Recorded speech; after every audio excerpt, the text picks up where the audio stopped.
It was a Thursday evening in late September when I first stepped into the rhythm and soul dance studio. The air was thick with anticipation, the wooden floors gleaming under the warm lights, and the sound system pumping out an upbeat country tune that made my feet want to move before I'd even set my bag down. I remember thinking how the studio looked exactly like what you'd expect. Mirrored walls reflecting dozens of eager faces, some confident, others like mine, betraying a mix of excitement and terror. My name is Alex, and at 26, I'd finally worked up the courage to join a line dancing class after years of watching YouTube tutorials alone in my apartment. Being gay in a small Midwestern town meant I'd spent most of my life carefully navigating spaces, always wondering which ones would welcome all of me. Dance had always been my private joy, something I did when no one was watching. But that night, I decided it was time to share that joy with others, to step out from the shadows of my own making. The studio was more diverse than I'd expected. People of all ages, backgrounds, and body types had gathered, forming a colorful tapestry of humanity united by one simple desire: to dance.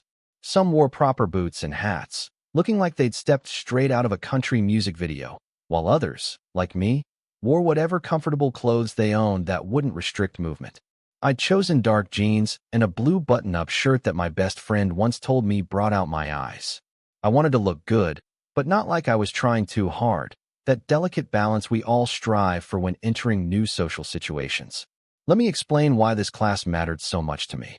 Growing up, I'd always felt different, out of step with the world around me. Dance became my language when words failed, my expression when I couldn't articulate who I was or what I felt. This class represented more than just learning choreography. It was about claiming space, about declaring that I deserved to exist joyfully and openly. It was terrifying and exhilarating all at once, like most things worth doing in life. The instructor, Maggie, clapped her hands to gather everyone's attention. She was in her 40s, with a shock of curly red hair and the kind of easy confidence that immediately put the room at ease. "Welcome, y'all," she called out, her slight southern drawl warming the room. "Whether you've got 2 left feet or you've been dancing since you could walk, you're in the right place. Line dancing is about community, about moving together while still honoring your individual style. So leave your worries at the door and let's have some fun." Her words settled something in me. The knot in my stomach loosened just enough for me to take a deep breath and find a spot in the back row. I figured I could observe from there, minimize any potential embarrassment from missteps or wrong turns. Maggie started us off with some basic steps: grapevines, shuffles, and rock steps. The music was loud enough to feel in my chest, a steady beat that made it easier to follow along. I was surprised by how quickly my body responded, how natural it felt to move in time with everyone else. About 15 minutes into the lesson, as we were practicing a simple routine, the door swung open and a latecomer rushed in. He muttered apologies to Maggie, who waved him in with a good-natured smile.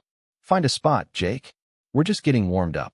The newcomer, Jake, scanned the room, and to my surprise, headed straight for the empty space beside me. He was tall, with broad shoulders and dark hair cut short on the sides, but longer on top. When he smiled at me, a quick, apologetic grin, I noticed the slight dimple in his right cheek. "Mind if I join you?" he asked, though he was already settling into position. "Not at all," I replied, trying to sound casual while my heart inexplicably picked up its pace. "Fair warning, though, I'm new at this." Jake laughed, a warm sound that seemed to travel directly to my core. "That makes 2 of us. My sister's getting married next month, and apparently, there's going to be line dancing at the reception. She threatened bodily harm if I embarrassed her by standing against the wall all night." I couldn't help but smile. "Well, at least you have a practical reason. I'm just here because I've run out of dance videos to follow at home." "Home dancer, huh? I respect that dedication," he said, and then Maggie was calling for our attention again, saving me from having to respond with my suddenly dry mouth. The next hour passed in a blur of movement, laughter, and occasional confusion. Line dancing, it turned out, was both simpler and more complex than I'd imagined. The basic steps weren't difficult, but remembering the sequences and transitions required concentration. Jake and I fell into an easy rhythm of helping each other, whispering reminders about the next move or laughing quietly when one of us went left instead of right. There was something comforting about making mistakes alongside someone else, about the shared vulnerability of learning something new. As the lesson progressed, Maggie announced we would be pairing up for a partner section of the dance. My stomach dropped. Partner dancing meant touching, closeness, coordination with another person's body. Before I could panic too much, Jake turned to me with raised eyebrows. "Partners?" he asked, extending his hand in a gesture that was both question and invitation. I nodded, not trusting my voice. His hand was warm and slightly calloused when it took mine, and I wondered briefly what he did for a living. Construction, perhaps? Or maybe he played guitar. These random thoughts flitted through my mind as Maggie demonstrated the partner section with one of the regular students. For this part, the lead will place their hands on their partner's hips to guide the turn, she explained, demonstrating the move. Partners, you'll place your hands lightly on the lead's shoulders for balance. Remember, this is about communication through touch. You're having a conversation with your bodies. When we practiced, Jake naturally took the lead position, his hands finding my hips with a confidence that made me wonder if he'd been entirely truthful about his dancing experience. His touch was firm but gentle, respectful of the boundary between guidance and intrusion. I placed my hands on his shoulders as instructed, feeling the solid warmth of him through his cotton shirt. We moved together, turning in time with the music, and I was surprised by how naturally our bodies communicated. When he applied slight pressure to guide me through a turn, my body responded without hesitation, as if we'd danced together 100 times before. "You're a natural," he said quietly, close enough that I could smell his cologne, something woodsy with hints of citrus. "Or maybe you're just a good lead," I countered, surprising myself with the flirtatious edge to my voice. His eyes met mine, warm brown with flecks of gold catching the light. "Maybe it's a bit of both." The music swelled around us, and for a moment, it felt like we were the only two people in the room. I'd always heard people talk about chemistry, about that inexplicable connection that sometimes forms between two people, but I'd never experienced it so tangibly before. It was like electricity humming just beneath my skin, making me hyper-aware of every point of contact between us. His hands on my hips, my fingers resting on his shoulders, the occasional brush of our legs as we moved. And then, as suddenly as it had begun, the music ended. Maggie's voice broke through the spell, thanking everyone for coming and reminding us about next week's class. All around us, people began gathering their belongings, chatting about the lesson or making plans to grab drinks afterward. But Jake's hands remained on my hips, his touch now less instructional and more intentional. The absence of music made the moment more intimate somehow, more deliberate. My hands were still on his shoulders, and neither of us seemed in a hurry to step away. "The music stopped," I said softly, stating the obvious because I didn't know what else to say. Jake's lips curved into a smile that made his eyes crinkle at the corners. I noticed, but I'm not quite ready to let go yet. Unless you want me to. There was a question in his voice, a careful checking of boundaries that I appreciated. In that moment, I had a choice to make. I could step back, thank him for being a good dance partner, and leave with nothing but a pleasant memory. Or I could lean into this unexpected connection, this spark that had ignited between us on a dance floor I'd been so nervous to step onto just hours before. "I don't want you to," I admitted, my voice barely above a whisper. The studio had emptied considerably, with just a few stragglers gathering their things or chatting with Maggie. Jake's hands adjusted slightly on my hips, his thumbs making small, almost imperceptible circles that sent shivers up my spine.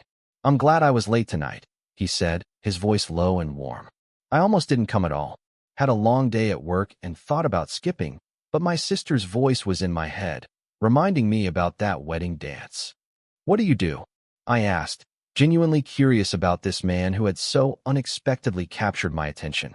"I'm a veterinarian," he replied, and I couldn't help but smile. Those hands that had guided me so confidently through our dance were the same hands that healed animals, that provided comfort and care. It seemed fitting somehow. I had an emergency surgery that ran long. A chocolate lab who got into his owner's Halloween candy stash. "He's going to be fine," he added quickly, seeing my concerned expression. "That's good to hear. And it explains the—" I gestured vaguely to his hands, still resting on my hips. He looked confused for a moment, then understanding dawned. "The calluses?" "Yeah, Not all my patients are as cooperative as you were tonight." He laughed, and I joined him, the tension between us shifting into something more comfortable, more familiar. "Should we maybe continue this conversation somewhere else?" I suggested, suddenly aware that we were still standing in the middle of the dance floor, having an intimate conversation while the cleaning staff waited patiently to mop the floors. Jake nodded, finally dropping his hands from my hips, though he kept close as we walked to gather our things. "There's a coffee shop around the corner that stays open late. Or if you're hungry, there's a great little diner a few blocks away." "Coffee sounds perfect," I said, slinging my bag over my shoulder. As we headed toward the door, I caught Maggie's eye. She gave me a knowing smile and a subtle thumbs up that made me blush to the roots of my hair. Was I that transparent? The night air was cool against my skin as we stepped outside, a welcome relief after the warmth of the studio. Jake walked close beside me, our shoulders occasionally brushing in a way that felt both casual and deliberate. The coffee shop was just as he described, a cozy space with mismatched furniture and local art on the walls. Despite the late hour, several tables were occupied by students with laptops or friends engaged in quiet conversation. We ordered a black coffee for him, a chai latte for me, and found a small table in the corner, slightly removed from the other patrons. As we settled in, I realized I was nervous again, but in a different way than I'd been before the dance class. This was the nervousness of possibility, of potential, of not wanting to say the wrong thing and break whatever spell had brought us to this moment. "So, home dancer," Jake began, his eyes warm with amusement. "What else should I know about you?" And just like that, we fell into conversation as naturally as we'd fallen into step on the dance floor. I told him about my job as a graphic designer, about growing up in a town where being different meant being invisible, about finding freedom in art and movement. He told me about his veterinary practice, about the sister whose wedding had inadvertently brought him to dance class, about growing up with pets of every description because he couldn't bear to see any animal without a home. "I came out when I was 16, he said, after we'd been talking for nearly an hour. "My parents were surprised but supportive. My sister immediately started trying to set me up with every gay guy she knew, which was mortifying but also kind of sweet." I smiled, both at the story and at the casual way he'd confirmed what I'd hoped but hadn't been entirely sure about. "I was 18, I shared. "My mom said she'd known since I was 5 and asked for a Princess Jasmine costume for Halloween. My dad took a little longer to come around, but he got there eventually." Jake reached across the table, his fingers brushing against mine in a touch that was deliberately more than accidental. "And now here you are, all grown up and dancing with strangers." "Just one stranger," I corrected, turning my hand so our palms met. "And you're becoming less strange by the minute." He laughed at that, his fingers intertwining with mine. "Is that a compliment or an insult?" "Definitely a compliment," I assured him, enjoying the weight and warmth of his hand in mine. Our coffee cups sat empty between us, but neither of us made a move to leave. The coffee shop would be closing soon, I knew, but I wasn't ready for this night to end. There was something rare happening here, something I hadn't experienced before. That elusive combination of physical attraction and intellectual connection, of feeling both excited and at ease. "Can I ask you something?" Jake said, his thumb tracing patterns on the back of my hand. "Anything," I replied, and meant it. "What made you decide to come to the class tonight? You said you've been dancing at home for years. Why now?" It was a perceptive question, one that went to the heart of things. I took a deep breath, considering my answer. "I got tired of hiding," I said finally. "Not just the dancing, but all of it. Who I am, what I love, what I want. I've spent so much of my life making myself smaller, less visible, less me. And recently I've been thinking about how much I've missed by doing that. So I decided to start taking up space, to stop apologizing for existing." The dance class was step one. Jake was quiet for a moment, his eyes never leaving mine. "And what's step two?" he asked softly. I smiled, feeling a surge of boldness that might have been the lingering adrenaline from dancing, or might have been something else entirely. "I think step two might be sitting right across from me." The moment hung between us, fragile and charged with possibility. Then Jake leaned forward, closing the distance between us. "Can I kiss you?" he asked, his voice barely above a whisper. Instead of answering, I met him halfway, pressing my lips to his in a kiss that was gentle at first, then deeper as his free hand came up to cup my cheek. When we finally pulled apart, I was breathless in a way that had nothing to do with dancing. "I should probably tell you," Jake said, his forehead resting against mine, "that I lied earlier. I do know how to line dance. My sister made me take lessons with her months ago. I was late tonight because I almost talked myself out of coming back." I pulled back slightly, confused. "But why would you?" "Because I saw you," he said simply. "Last week, watching through the window. You looked like you wanted to come in, but couldn't quite make yourself do it. I hoped you'd come back, and when I saw you tonight, I wanted, I don't know, to make it easier somehow. To be a beginner with you so you wouldn't feel alone."